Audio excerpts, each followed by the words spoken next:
The Concordium Institute floated like a silver teardrop above the star Altar 9, tethered to nothing, spinning slowly to simulate gravity. It was the heart of interstellar academic diplomacy, a neutral ground where species gathered not just to share knowledge, but to understand each other. That was the idea, at least. In Lecture Hall Theta, 22 students sat in ascending arcs around a holotable, their bodies reflecting the galaxy's diversity. Bioluminescent Valari pulsed in shades of lavender and blue, feathered Maru perched on high stools, and the chitin-armored core folded their clawed arms in calculated boredom. Among them, 4 humans stood out, not for their biology but for their reputation. The galaxy knew humans were strange, loud, contradictory, fragile yet unkillable. The running joke among the Valari was that humans exaggerated everything, especially pain. At the front, Professor Onkar, a translucent Verdi with 6 eye stalks, tapped the holotable with a tendril. Today's seminar, Pain Tolerance Across Species. We'll begin with theoretical baselines before proceeding to the comparative simulation chamber. Tvarin of the Valari leaned toward Elena Morrow, seated beside him. You will find this session enlightening, human. Many species experience pain as a shared empathic signal. I understand your kind relies on vocalizations. Elena arched an eyebrow. She was short by Concordium standards, barely 5 feet tall, with a compact military frame and perpetually mussed auburn hair tied back in a regulation braid.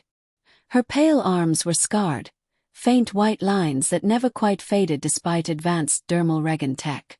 We scream sometimes, Elena said dryly. But usually we just keep going. Tvarin tilted his head. That seems inefficient. You'd think so. The simulation chamber was a sterile, white-walled room with modular environments programmed via the holotable. Today, it had formed a terrain obstacle course complete with uneven steps, climbing bars and soft fall zones. It was basic field testing, meant to expose minor strains for biofeedback data. The exercise was routine.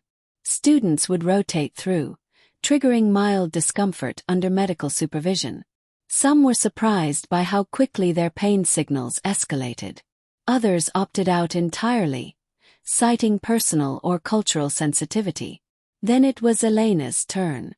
She approached the climbing wall with a shrug. Halfway up, her hand slipped. Her left shoulder jerked, and something popped audibly. Everyone flinched. Tvarin's sensory organs flared. Your joint dislocated. You must call for aid. Elena gritted her teeth, rotated her arm, and with a short grunt, slammed her shoulder against the edge of the wall. Popped back in with a meaty click. The silence was absolute. Better, she said, hopping down. Whose turn is it? Rix Talon of the Tkor, a towering beetle-black humanoid with predator's eyes, narrowed his gaze. You should be incapacitated. Elena flexed her shoulder experimentally. Not the first time. It'll stiffen later. Ice and anti-inflammatories should do it. But the nerve feedback. Tvarin began, rising to his feet. Hurts like hell, Elena said, grinning. But you can manage pain. It's not always an emergency. The faculty staff buzzed in a mixture of concern and confusion. Professor Onkar glided forward.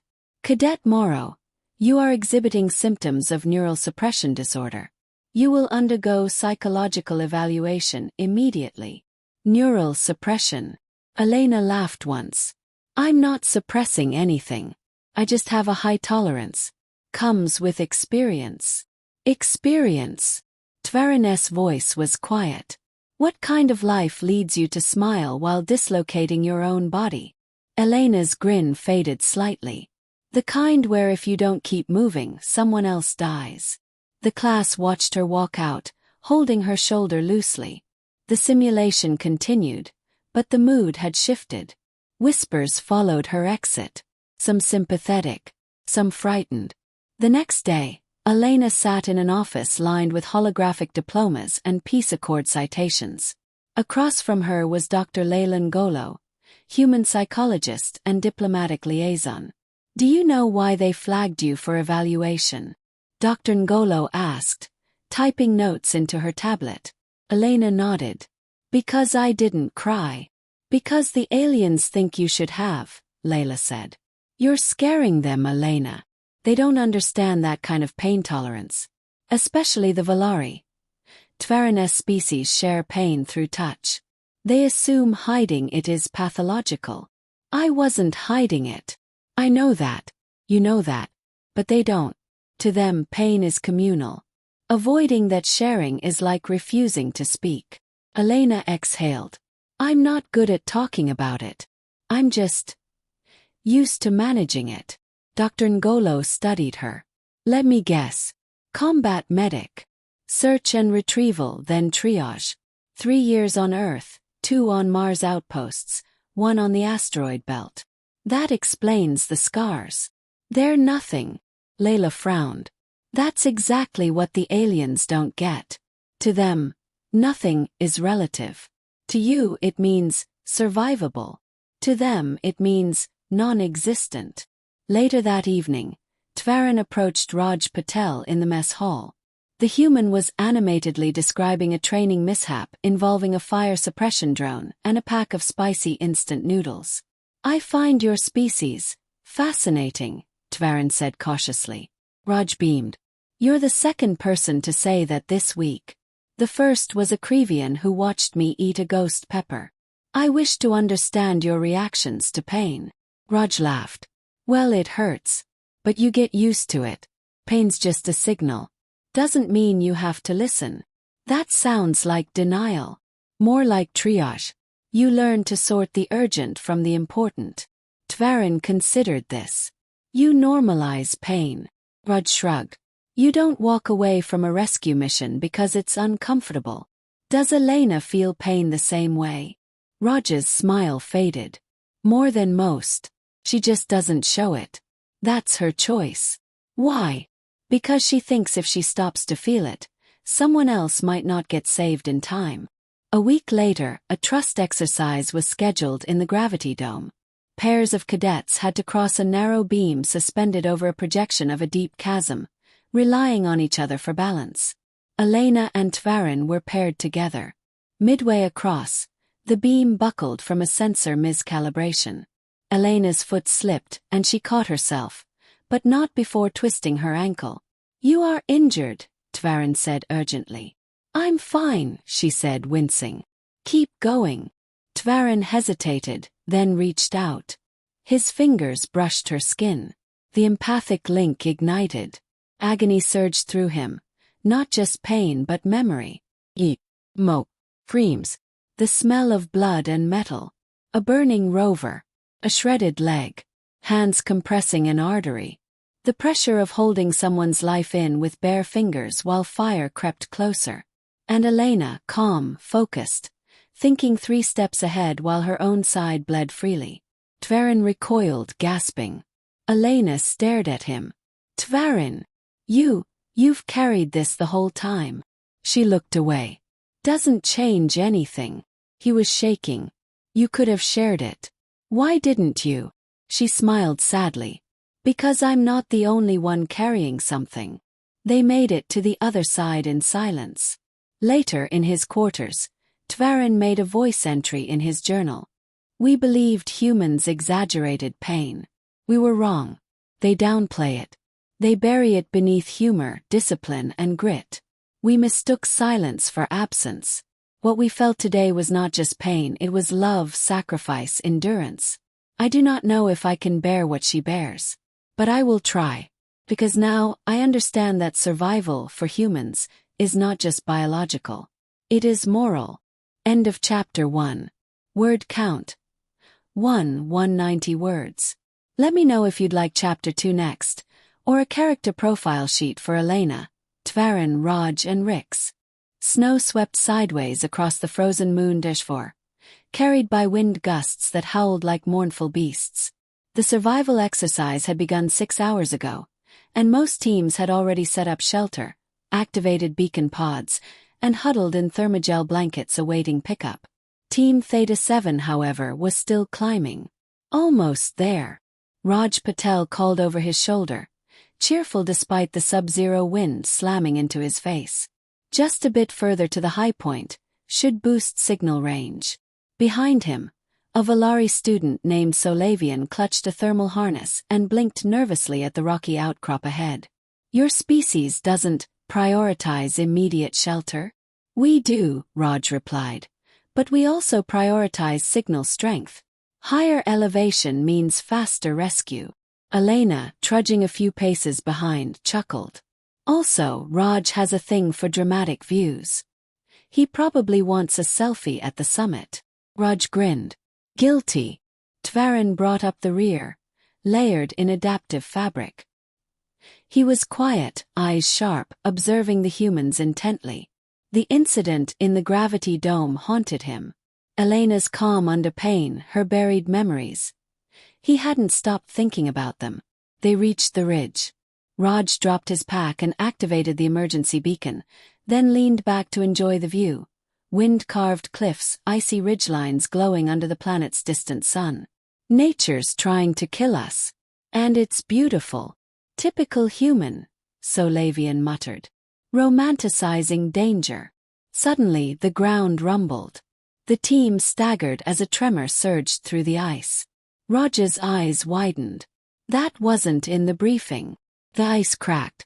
Before anyone could react, the ridge beneath Solavian gave way.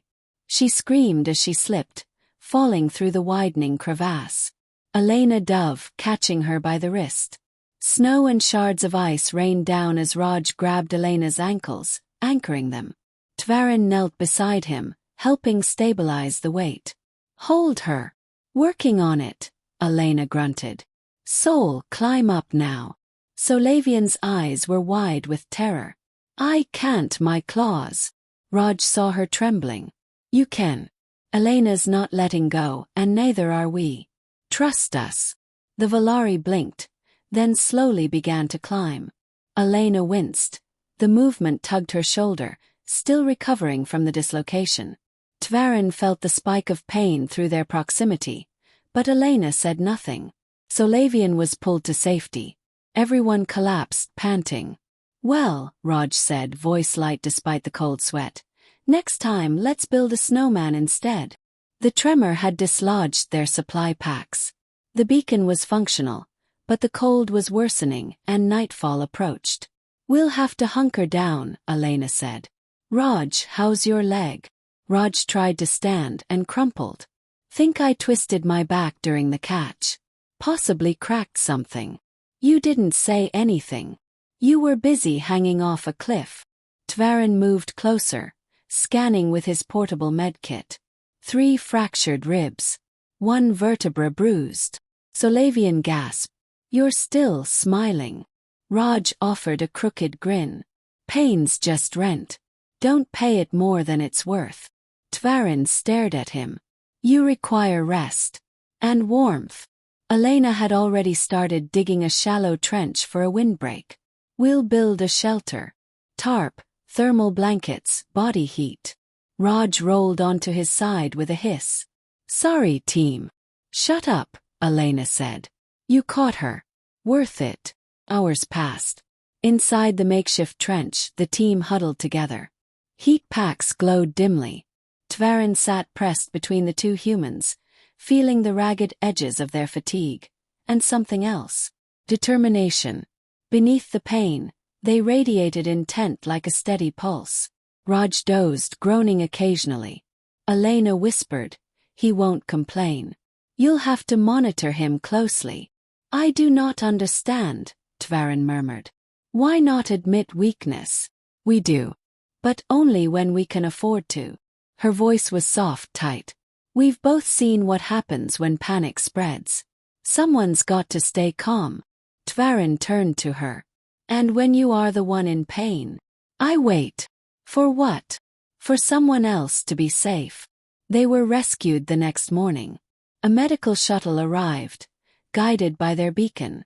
Raj was stretchered out first, still joking. Tell the cafeteria to save me a synth steak. The Concordium campus welcomed them with protocol and applause. But behind the scenes, whispers started again. The footage from the survival exercise showed 2 injured humans pushing past limits, once again downplaying their pain until it became critical. Dean Sithra, a Tkor elder, summoned Elena and Raj for questioning. "Explain to me," she growled, "why both of you delayed reporting injuries that could have ended in permanent damage, or worse." Raj sat upright despite his bandages. "We prioritized the safety of our teammate. We had no comms, minimal shelter, and the situation required focus. You endangered yourself." Elena stepped forward. "We mitigated risk. We weren't careless. We made a call. It worked." Sithra narrowed her eyes. "You humans treat pain like it's optional." "No," Elena said. "We treat it like it's not the whole story." Later that day, Tvarin visited the campus arboretum, where Elena sat alone among alien trees. Their leaves shimmered with iridescent light. He hesitated before speaking. "Raj is resting." "Yeah. Got a full scan. He'll heal." Tvarin sat beside her. "You know they're still debating whether humans should be allowed to participate in high-risk scenarios." He shrugged. "Let them. I defended you." He turned surprised. "You did. I told them that pain is not a universal language. That for your species, resilience is not bravado. It is necessity." She smiled faintly. "Thanks. I also told them you frighten me." Elena laughed, then winced and held her side. "That's fair. I once believed your species exaggerated pain. I now believe the opposite is true. We're taught to endure it." Tvarin looked away. "I felt Raj's pain when I linked to him earlier. He carries memories he hides with humor. You carry yours in silence." She didn't respond. Tvarin continued. "Among my people, pain is shared because we believe no one should suffer alone. But you suffer quietly, so that others don't panic. That's the idea." He bowed his head. "Then your courage is not just physical. It is moral." They sat in silence. A week later, a lecture in comparative neurobiology opened with new data. Human pain tolerance, case studies from the survival exercise. The alien students watched the footage. Elena resetting her shoulder, Raj walking injured, both navigating chaos with grim determination. Amaru's student raised her wing. "How do they do this without sedation?" The instructor, a Concordium neurospecialist, hesitated. "Human brains process pain through multiple pathways. Cultural training often overrides reactive instinct. It is unique." Another student muttered. "Or insane." Tvarin stood. "No, it is controlled compassion. They endure not for glory, but so others do not have to." The room fell quiet. That night, a message circulated among students, an excerpt from a human book of aphorisms.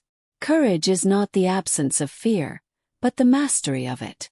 Spread like wildfire. Elena would later hear the Valari quoting it during training simulations. Back in the infirmary, Raj raised his hand weakly when Elena walked in. "So, do we get medals?" "Just a lecture about self-endangerment and reckless stoicism." "Classic," he said, grinning. "You okay?" Elena nodded.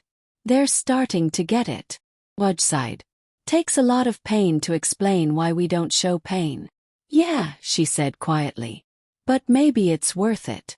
They sat in the silence of the medical bay, the quiet hum of alien machines surrounding them. Far above, in the administrative halls of the Concordium, debates raged about risk assessments, cultural clashes, and whether humanity could ever truly integrate. But among the students, something had shifted. The aliens were no longer laughing at human pain stories. They were listening, learning, and slowly, with a mixture of awe and caution, respecting. End of chapter 2. Word count. 1 to 10 words. Would you like to continue with chapter 3?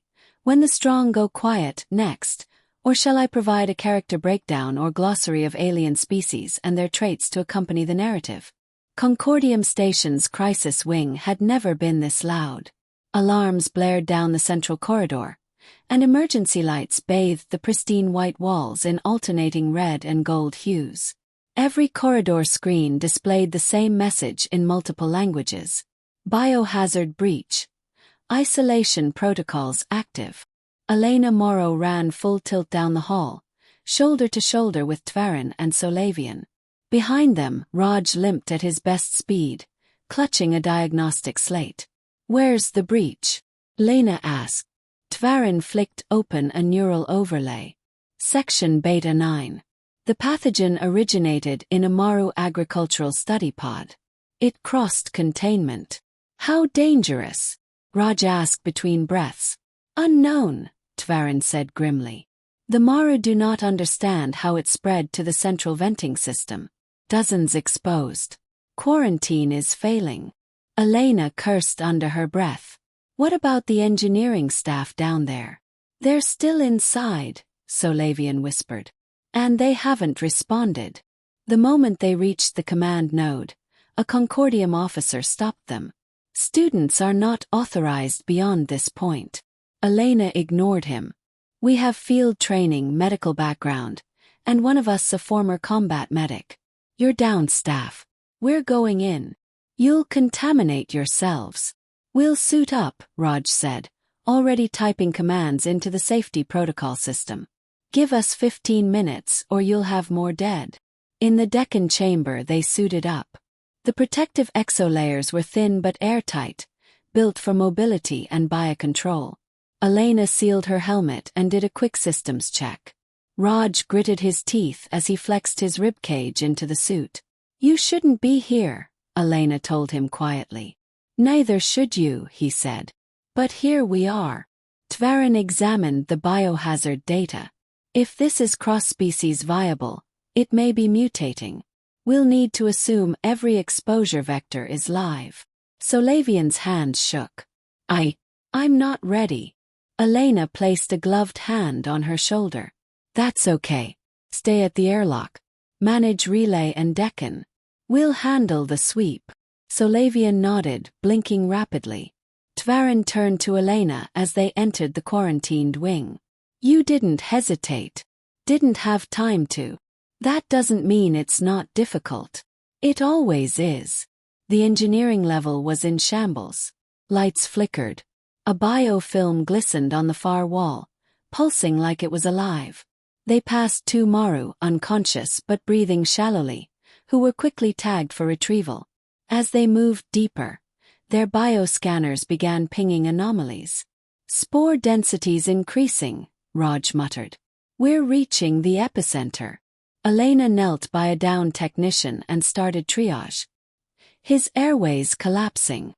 Raj, intubation kit." As Raj prepped the tools, Tverin's scanner pulsed violently. "Something's moving." They turned. Down the corridor, a section of wall breathed, then split open, revealing an undulating sac. Inside, a form was twitching. "That's not Maru tech," Raj said. "Biosynthetic reaction," Tverin concluded. "It's adapting, feeding off ambient life." The airlock sealed behind them with a heavy clang. Then the station lights cut out. Darkness fell like a curtain. They activated helmet lights instantly. "Backup grid's dead," Elena said. "Manual override." Tverin shook his head. "Systems fused. This is sabotage-level damage. The infection is self-replicating."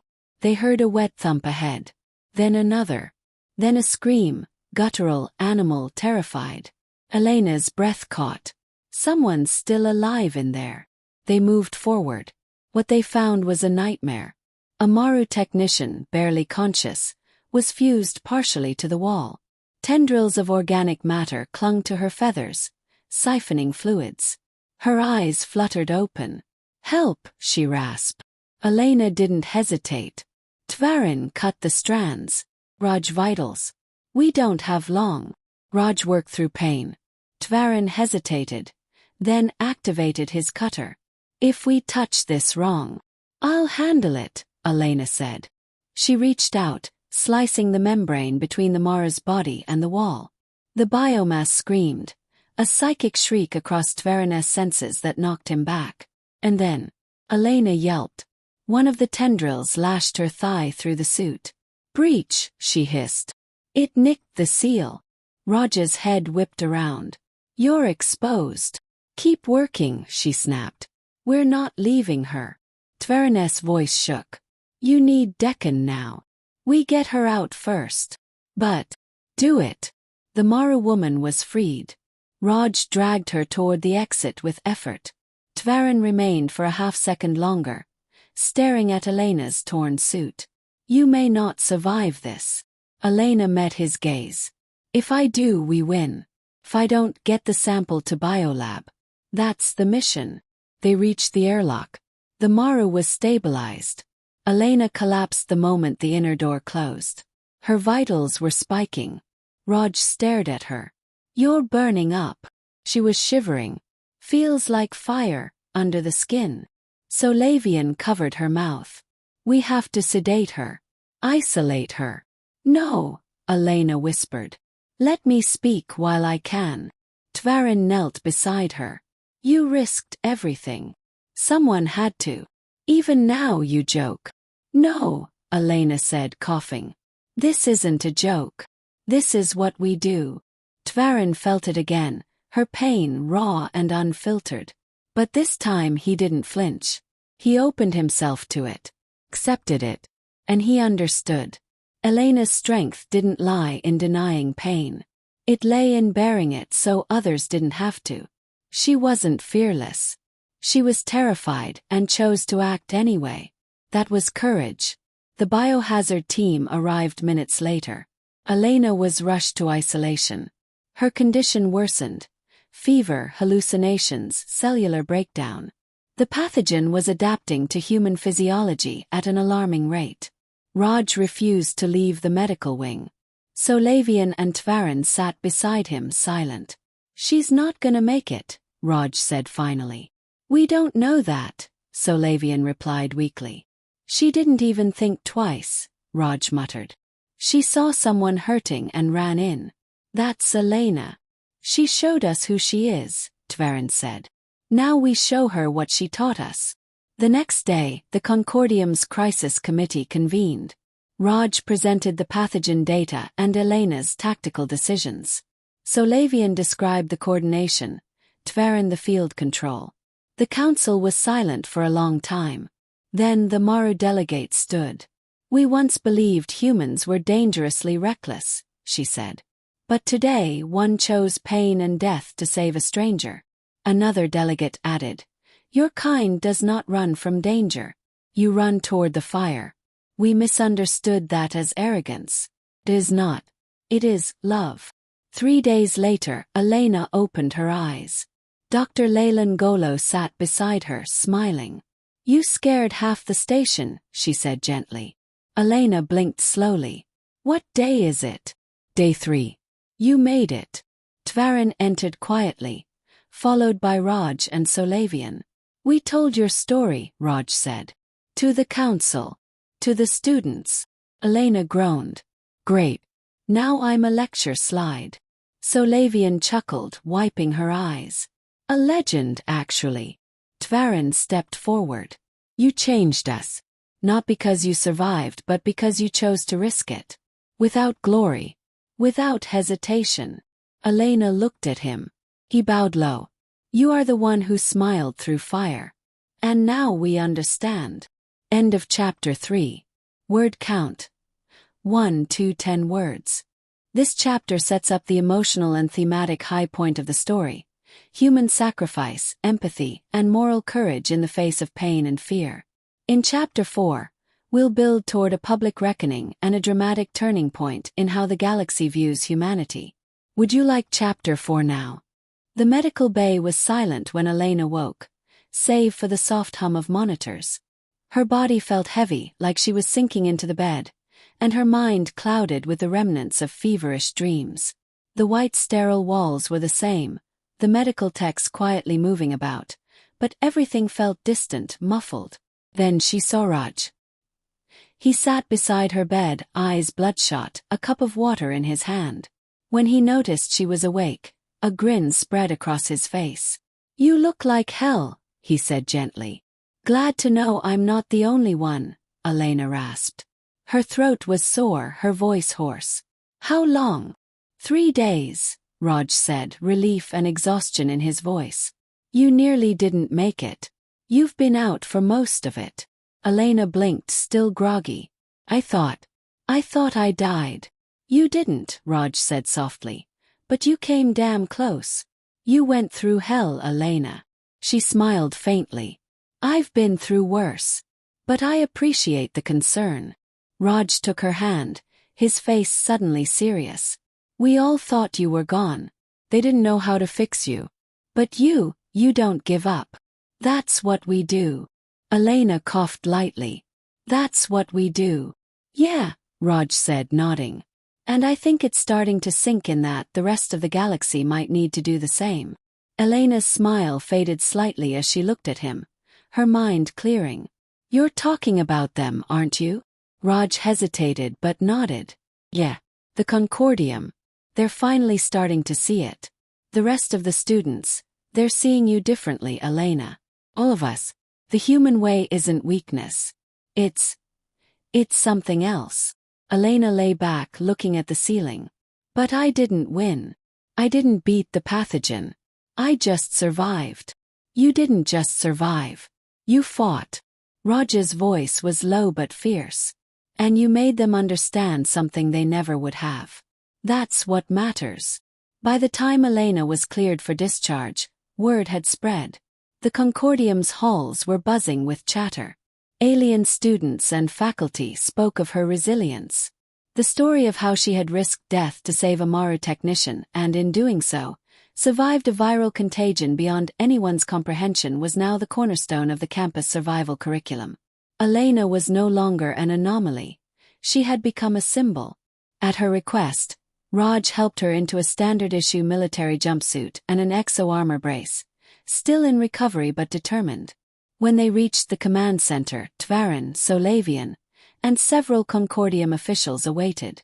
The council has convened for a final review, Tvarin said. His usual stoic demeanor softened by an air of respect. They wished to hear your statement. Statement? Elena chuckled weakly, but it was more like a cough. I don't have one. You do now, Tvarin replied. You spoke with your actions. Now speak with your words.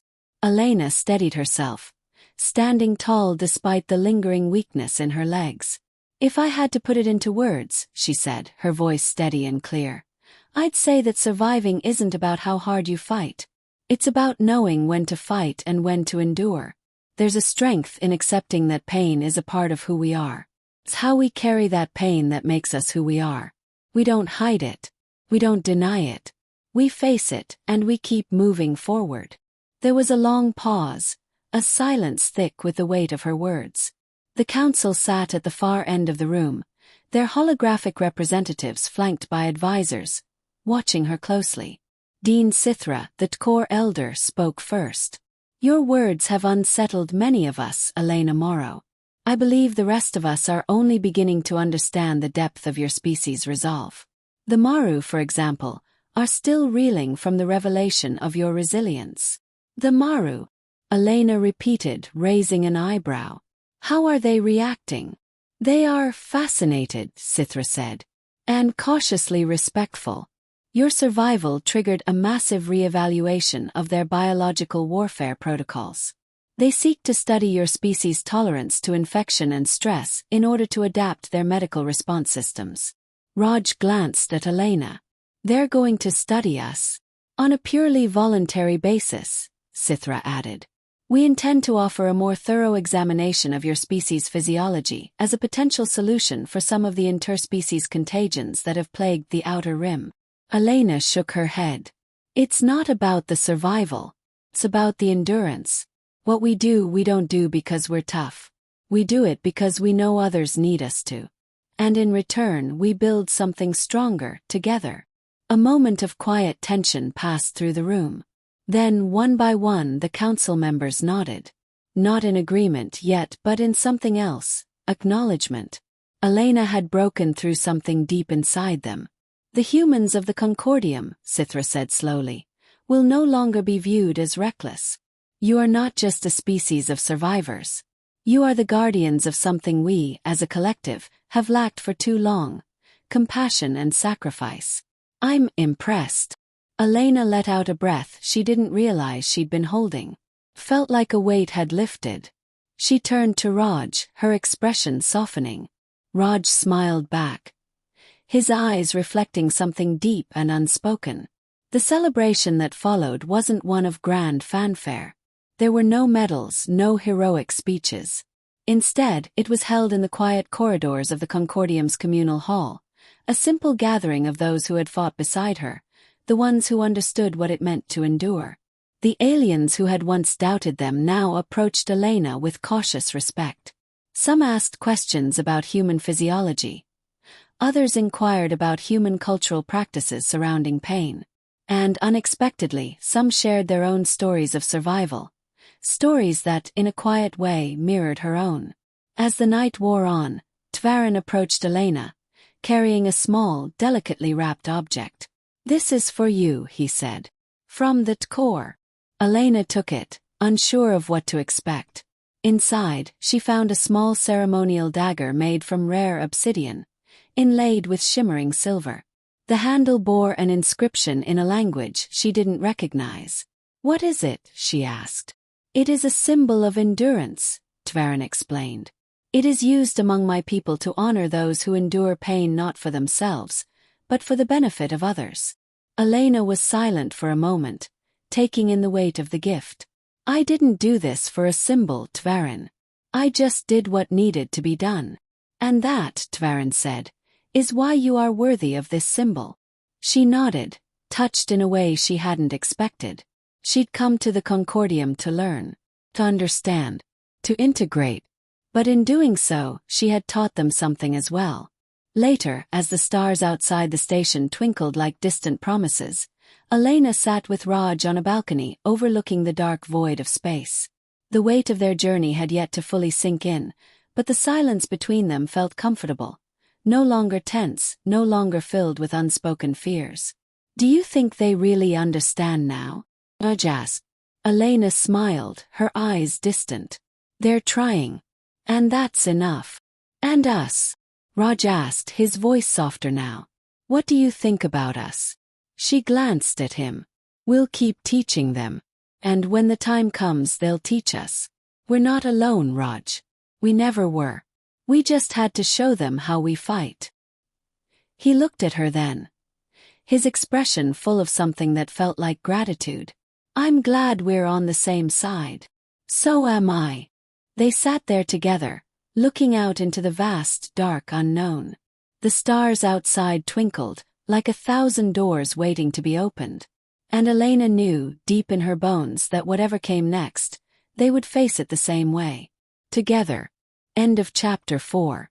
Word count. 1 to 30 words. This chapter concludes the arc of human resilience, highlighting the philosophical shifts among the alien species and underscoring Elena's transformation from an anomaly to a symbol of endurance and sacrifice. Would you like a wrap-up summary of the entire story or any additional details?